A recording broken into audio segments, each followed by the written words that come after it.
Hello, I show you how to hard reset on LG G3s. Turn off the phone.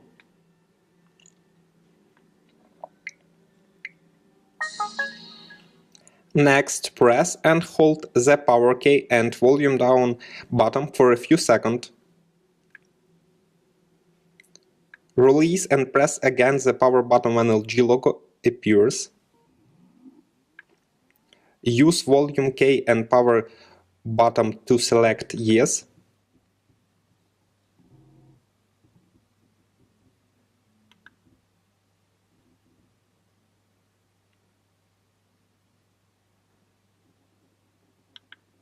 And yes.